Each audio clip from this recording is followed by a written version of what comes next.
जय एक शेर पढ़ता हूँ कि देखते देखते चेहरा मेरे सरकार का। एक मरतबा बोल दे सुभान अल्लाह, फिर नहीं कहूँगा बोलने के लिए। एक बार सिर्फ बोले मचल कर सुभान अल्लाह, फिर कभी नहीं कहूँगा कि देखते देखते चेहरा मेरे सरकार का, बस उमर ने पढ़ लिया कलमा मेरे सरकार का। देखते देखते चेहरा मेरे सरकार का, बस उमर ने पढ़ लिया कलमा मेरे सरकार का। पढ़ते हैं जो कसरत से मेरे मुस्तफा पर दुरूद, देखेंगे वो कब्र में चेहरा मेरे सरकार का। पढ़ते हैं जो मेरे कसरत से मेरे मुस्तफा पर दुरूद, पढ़ते हैं कसरत से जो मेरे मुस्तफा पर दुरूद, देखेंगे वो कब्र में चेहरा मेरे सरकार का। देखेंगे वो कब्र में चेहरा मेरे सरकार का। नहमदुहु व नसल्ली अला रसूलिल करीम, अम्मा बाद, फ़ौज़ु बिल्लाहि मिनश शैतानिर रजीम, बिस्मिल्लाहिर रहमानिर रहीम। या अय्युहल्लज़ीना आमनुत्तक़ुल्लाहा व कूनू मअस सादिक़ीन। सदक़ल्लाहुल अज़ीम व बल्लगना रसूलुहुन नबियुल मकीनुल करीम व नहनु अला ज़ालिका लमिनश शाहिदीन व शाकिरीन वल्हम्दुलिल्लाहि रब्बिल आलमीन।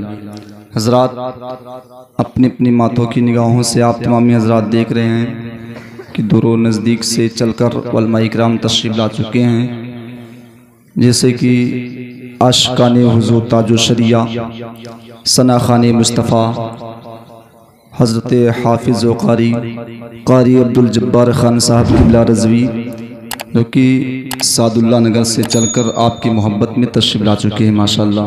सुभान अल्लाह। और एक बेहतरीन खिताब करने के लिए, तकरीर करने के लिए खतीब अहले सुन्नत नाशर मसलक आला हज़रत हज़रतुल अल्लाम हज़रत अल्लामा मौलाना मोहम्मद तुफ़ैल अहमद साहब की बिला, वो भी अनकरीब सादुल्ला नगर से तशरीफ़ लाए माशाअल्लाह। ये किसके लिए आए हैं? आपके लिए आए हैं। कहिए सुभान अल्लाह। सुभान अल्लाह। आज नहीं बल्कि आज के कई सदियाँ पहले आपके आका, सारी कायनात के आका जनाब मोहम्मद रसूलुल्लाह सल्लल्लाहु अलैहि वसल्लम आया था कि अगर हमारे उम्मतियों को किसी चीज़ की ज़रूरत होगी तो वो उलमा इकराम से मोहब्बत करेंगी तो उनकी ज़रूरतें पूरी हो जाएगी। ये सुभान अल्लाह। आप इनसे मोहब्बत करेंगे तो आपकी परेशानी दूर हो जाएगी, और इनसे नफ़रत करेंगे तो आपके ऊपर आपको मुसीबतों का सामना करना पड़ेगा।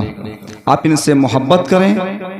देखिए, सना खाने मुस्तफ़ा आशिकाने हुज़ूर ताजुश शरिया हज़रत हाफिज़ व कारी अब्दुल जब्बार खान साहब की बिला, बहुत अच्छे हाफिज़ कुरान भी हैं, कारी कुरान भी हैं माशाअल्लाह।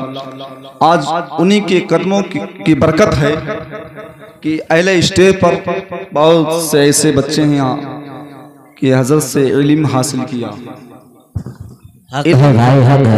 इल्म एक ऐसी इबादत है, एक ऐसी फजीलत है इल्म के बारे में कि एक मर्तबा बड़े पीर गौसे आज़म के बारगाह में एक खातून आई अपने बच्चे को लेकर। कहिए सुभान अल्लाह। किस लिए लेकर आई? पढ़ाने के लिए। बड़े पीर गौसे आज़म की बारगाह में वो खातून आई, अर्ज करने लगी, हुजूर आप नजर करम फरमाएं, मेरे बच्चे की तरबियत और इल्म अता फरमाएं, इल्म सिखाएं, तरबियत दें, अच्छा तरीका बताएं। मुझे बहुत खुशी होगी, मैं आपके हवाले करके रुखसत होना चाहती हूँ।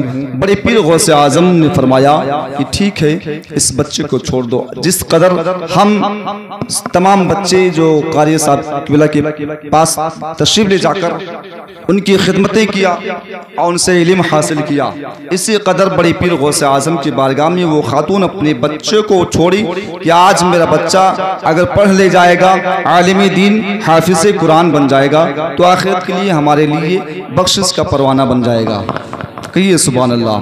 सुभान अल्लाह। बेशक एक हाफिज कुरान या आलिम दीन आपके घर के दरवाजे से गुजर जाए तो उसके गुजरने की बरकत ये होती है प्यारे कि अल्लाह ताला उस घर पर रहमत व नूर की बारिशें फरमा देता है। कहिए सुभान अल्लाह। बेशक सुभान अल्लाह। बहुत अच्छे। तो बड़े पीर गौसे आजम ने फरमाया ठीक है जाओ। बड़े पीर गौसे आजम उस बच्चे को तरबियत दे रहे थे और इल्म से माला माल कर रहे थे, नजर करम फरमा रहे थे। आज हम गौसे आजम के चाहने वाले हैं, गौसे आजम की मोहब्बत में इस महफिल में बैठे हैं। इंशाअल्लाह मेरा ये दावा है कि आज सच्चे दिल से बड़े पीर गौसे आजम को याद करेंगे तो मेरा हर मुश्किल आसान हो जाएगा। बेशक सुभान अल्लाह। नारे तकबीर, नारे रिसालत, जिसने गौसुल वरा वलवाए अहले सुन्नत, नारे तकबीर, नारे रिसालत। शायर कहता है कि नई दुनिया बसाऊंगा नबी के शहर में जाकर, मैं खुद को भूल जाऊंगा नबी के शहर में जाकर। बेशक सुभान अल्लाह। बचाकर इसलिए आंसू रखे हैं हम अपनी आंखों में, इन्हें तो मैं बहाऊंगा नबी के शहर में जाकर। बेशक सुभान अल्लाह। मेरे गौसुल वरा मुर्दों को ठोकर से जलाते हैं। कहिए सुभान अल्लाह। मेरे गौसुल वरा मुर्दों को ठोकर से जलाते हैं, कयामत तक मेरे गौसुल वरा का नाम चमकेगा। बेशक सुभान अल्लाह। गौसे आजम उस बच्चे को तरबियत दे रहे थे। आजकल के दौर की तरह बच्चे नहीं निकलते थे। पहले अगर कोई बच्चा निकलता था तो वो अल्लाह का वली बनकर निकलता था। कहिए सुभान अल्लाह। सुभान अल्लाह। इल्मे दीन भी हासिल करता था और अल्लाह का एक सच्चा वली भी बनता था, अल्लाह से मोहब्बत करने वाला बनता था। अल्लाह के लिए उसके दिल में खौफ हुआ करता था। आज हम खौफ क्या करते हैं? आज हम ईमान वाला कहते हैं, आज हम मुसलमान कहते हैं, एक भी वक्त की नमाज हम अदा नहीं करते हैं। आज हम ईमान वाला कहते हैं जिसके दिल में ईमान है। अल्लाह रब्बुल इज्जत कुरान में इरशाद फरमाता है, या अय्युहल्लज़ीना आमनु तक़ुल्लाह, ऐ ईमान वालो अल्लाह से डरो और सच्चों के साथ हो जाओ। सच्चों के साथ हो जाओ। सच्चे कौन होते हैं? गौसे आजम सच्चे हैं, गरीबी नवाज सच्चे हैं, सैयदे सारार मसूद गाजी सच्चे हैं। आप इनके दामनों से वाबस्ता हो जाओ, आपकी जिंदगी संवर जाएगी। बड़ी पीर गौसे आजम उस बच्चे को तरबियत दी। एक दिन ऐसा हुआ कि वो खातून बच्चे की मोहब्बत में मदरसे की तरफ रवाना हो गई। आज हम भी अपने बच्चे को देखने के लिए तशरीफ ले जाते हैं, कहीं कारी साहब के पास तशरीफ ले जाते हैं, कहीं खतीब अहले सुन्नत हजरत अल्लामा इनायतुल्लाह साहब के पास तशरीफ ले जाते हैं कि देखूं मेरा बच्चा पढ़ रहा है या नहीं पढ़ता है। देखने के लिए तशरीफ ले जाते हैं और देखते हैं अगर बच्चा पढ़ाई ठीक से कर रहा है तो माँ बाप उसके वालिदैन खुश हो जाते हैं कि मेरा बच्चा पढ़ रहा है, इल्म हासिल कर रहा है। तो बड़े पीर गौसे आजम के बारगाह में वो खातून तशरीफ ले जाती है। गई तो क्या देखती है कि मेरा बच्चा जो तंदुरुस्त बच्चा था वो सूख चुका है, जिसे हम दुबला कहते हैं, दुबला हो गया है। खातून की आंखों में आंसू आ गए। फिर क्या देखती है वो खातून कि वो बच्चा सूखी रोटी खा रहा है, जो कि सूखी रोटी खा रहा है। अब बताइए कि हम शाम का बना हुआ रोटी अगर सुबह में आपको नाश्ते के लिए दें तो आप खा नहीं सकते हो। ऐ कौम के सुन्नी मुसलमानों, ये ऐसे टोपी नहीं मिलती है, ऐसे कुर्ता नहीं मिलता है, बल्कि इस कुर्ते के लिए, इस टोपी के लिए बहुत ही मेहनत और मशक्कत के साथ इल्म हासिल करने के बाद ये टोपी दिया जाता है, एक मुकाम दिया जाता है जिसे आलिम दीन कहते हैं, हाफिज कुरान कहते हैं। सूखी जो की रोटी वो लड़का खा रहा था। माँ ने देखी, माँ देखती है, देखने के बाद माँ का ममता, माँ परेशान हो गई कि मेरे बेटे को ये सूखी रोटी खाने को नसीब हो रहा है। सूखी रोटी, आज तो इदारे में माशाल्लाह बहुत अच्छे ग़िज़ा दिया जा रहा है, खाने के लिए इंतजाम किया गया है। खातून बड़े पीर गौसे आजम के पास तशरीफ ले गई शिकायत करने के लिए कि हमारे बच्चे को, मेरे बच्चे को जो कि सूखी रोटी नसीब हो रहा है खाने की। तो बड़े पीर गौसे आजम की बारगाह में वो खातून पहुंचती है। पहुंचने के बाद क्या देखती है कि बड़े पीर गौसे आजम मुर्ग मुसल्लम खा रहे थे, मुर्गा शरीफ खा रहे थे, दस्तरखान लगा हुआ था, खा रहे थे। बहुत सारे हड्डियों को इकट्ठा रखा हुआ इकट्ठा था। वो खातून वहां पर तशरीफ ले गई, अर्ज करने लगी, हुजूर बहुत गजब हुआ, परेशानी के आलम में बड़े पीर गौसे आज़म ने फरमाया क्या हुआ बताओ। खातून कहने लगी कि मैं अपने बच्चे को देखी हूँ, मैं अपने बच्चे को तंदुरुस्त छोड़ कर गई थी और आज मैं क्या देख रही हूँ कि मेरा बेटा सूख चुका है, दुबला हो गया है, और क्या देख रही हूँ कि जो कि सूखी रोटी खा रहा है। बड़े पीर गौसे आज़म ने फरमाया कि ऐ खातून घबराने की कोई जरूरत नहीं है, घबराने की कोई जरूरत नहीं है। बड़े पीर गौसे आज़म फरमाते हैं, ऐ खातून ये ले हड्डियों को इकट्ठा कर और करने के बाद इस पर दस्तरखान रख दे, दस्तरखान पर रख दे। जैसे वो खातून हड्डियों को दस्तरखान पर रखती है, रखने के बाद बड़े पीर गौसे आज़म फरमाते हैं कुम बिइज़्निल्लाह, जिंदा हो जा अल्लाह के नाम पर। जैसे वो मुर्गा वो हड्डी गोश्त में तब्दील हो गया, चमड़े हो गए, वो मुर्गे की शक्ल में वो जिंदा हो गया। बड़े पीर गौसे आज़म फरमाते हैं, ऐ खातून जिस वक्त तेरा बच्चा इस मुकाम तक पहुंच जाएगा, तेरा बेटा जो चाहेगा वो खाएगा। आज तारीख में 11वीं तारीख, इस तारीख में जो 11वीं शरीफ कहते हैं, बहुत सारे लोगों को पता है कि बड़े पीर गौसे आज़म की पैदाइश की तारीख है, बहुत सारे लोगों को पता है कि गौसे आज़म के विसाल की तारीख है। यूं सुन लीजिए कि ना ये तारीख गौसे आज़म की पैदाइश की तारीख है और ना ही वफात की तारीख है। आपकी पैदाइश की तारीख एक रमजानुल मुबारक को आपकी पैदाइश होती है और आपका विसाल 8 रबीउल अव्वल शरीफ सन 561 हिजरी में आपका विसाल होता है। ये तारीख जो है बड़े पीर गौसे आज़म की बारगाह में, जैसे हम तमामी हज़रात हमारे मोहतरम आली जनाब ज़रूर हसन साहब ने उलमा इकराम की बारगाह में मोहब्बत से दावतें पेश किया, दावत पर लब्बैक कहते हुए उलमा हाजिर हुए। इस कदर बड़े पीर गौसे आज़म किसी को दावत नहीं देते थे। बड़े पीर गौसे आज़म के बारगाह में हर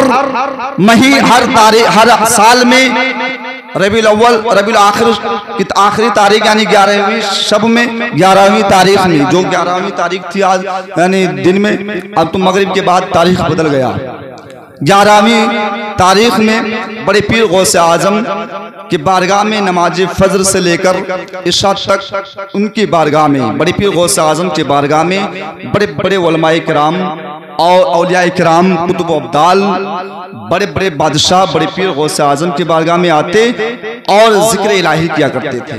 कहिए सुभान अल्लाह, जिक्र इलाही किया करते थे।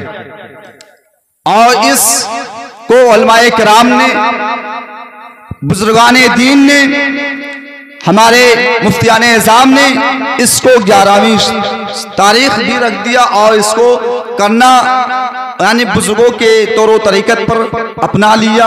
और जब बुजुर्गाने दीन के रास्ते पर जो अपना लेते हैं, जो तरीका अपना लेते हैं, वो दुनिया में भी कामयाब रहते हैं और आखिरत में भी कामयाब रहते हैं। जो गौसे आज़म का दीवाना है, जो ख्वाजा पिया का दीवाना है, जो सरकार सैयद सलार मसूद गाजी का दीवाना है, मैदान महशर में वो यूं कहेगा कि पूछेंगे सभी हश्र में सरकार कहाँ है। और जो नबी के उम्मती हैं वो भी यही कहेंगे कि पूछेंगे सभी हश्र में सरकार कहाँ है, सरकार पुकारेंगे गुनाहगार कहाँ है। परवाने बख्शिश लिए ढूंढेंगे फरिश्ते औलादे पैगंबर के वफादार कहाँ है। सुभान अल्लाह, पूछेंगे सभी हश्र में सरकार कहाँ है, सरकार पुकारेंगे वफादार कहाँ है। परवाने बख्शिश लिए ढूंढेंगे फरिश्ते औलादे पैगंबर के वफादार कहाँ है। बहुत अच्छे, बहुत तारीख बहुत ही अजमत वाली तारीख है, बरकत वाली तारीख है। इस तारीख कि आप जितना ही अदब करें उतना ही कम है। इस तारीख में आप हंस कर नहीं, दांत चियार कर नहीं, लड़ाई झगड़ा करके नहीं, बल्कि मोहब्बत से आप महफिल सजाकर नहीं, आप अपने घर में मुसल्ला बिछाकर नफिल नमाज पढ़कर आप बड़े पीर गौसे आजम को सच्चे दिल से याद करो। इंशाअल्लाह अगर आप चुरकुटिया के सरजमी पर बैठकर बड़े पीर गौसे आजम को याद करेंगे तो गौसे आजम फरमाते हैं, मेरा चाहने वाला दुनिया के कोई भी कोने में है, अगर मुझे याद करता है तो मैं अपने मुरीद को, अपने चाहने वाले को इस कदर देखता हूँ जैसे इंसान अपने हथेली पे रखकर राई का दाना देखता हो, हम वैसे अपने चाहने वाले को देखते हुए नजर आते हैं, वैसे देखते हुए नजर आते हैं। आप सच्चे दिल से बड़े पीर गौसे आजम को याद करो, ऐसे नहीं हंस कर नहीं, बहुत अच्छे भाषा, हंस कर नहीं, बल्कि खुदा को कोई चीज पसंद है तो वो रोना पसंद है। अगर आपके आंखों से आंसू के कतरात निकलेंगे, अगर आपकी आंखों से आंसू निकलेंगे तो इंशाअल्लाह यकीनन कहता हूं कि आपकी दुआएं अल्लाह की बारगाह में रद्द नहीं होगी बल्कि अल्लाह की बारगाह में कबूल हो जाएगी। बेशक सुभान अल्लाह, बहुत अच्छे भाषा, अल्लाह की बारगाह में कबूल हो जाएगी। आप सच्चे दिल से मांगे, मांगने का तरीका होना चाहिए, यानी कि मेरे मौला गौसे आजम के नाम पर गौसे आजम का सदका अता फरमा दे, गौसे आजम के सदके में मेरे घर की बलाएं दूर हो जाए, ऐसा नहीं प्यारे। मांगने का तरीका होना चाहिए, आप दुआ मांगो, वसीला सरकार मदीना सल्लल्लाहु अलैहि वसल्लम का वसीला बना लो, आप हसनैन करीमैन का वसीला बना लो, सैयदना हजरत खातून जन्नत फातिमा का वसीला बना लो, इंशाअल्लाह आपकी दुआएं रद्द नहीं होगी बल्कि अल्लाह के बारगाह में आपकी दुआएं कबूल हो जाएगी। अगर बहुत अच्छे, तो सिद्दीक़ अकबर की तरह मांगो, मेरे नबी ने अता कर दिया और ऐसा अता किया कि आज सिद्दीक़ हजरत सिद्दीक़ अकबर का नाम बच्चा बच्चा लेता हुआ नजर आता है। तो आप गौसे आजम के चाहने वाले हैं, अकीदत रखने वाले हैं, तो आप सच्चे दिल से बड़े पीर गौसे आजम को याद करें, इंशाअल्लाह आपकी हर परेशानियां दूर हो जाएगी और हर मुश्किल आसान हो जाएगा। अल्लाह रब्बुल इज्जत की बारगाह में दुआ है कि मौला ताला इन चंद बातों पर हमें सबसे पहले हमें अमल करने की तौफीक फरमाए, फिर सारे लोगों को अमल करने की तौफीक फरमाए। मौला जो भी मैंने बयान किया इसमें गलतियां हुई मौला तो मैं हाजिरीन को हाजिर नाजिर समझ कर तौबा कर रहा हूँ। अस्तगफिरुल्लाह रब्बी मिन कुल्ली ज़ंबि व अतूबु इलैह।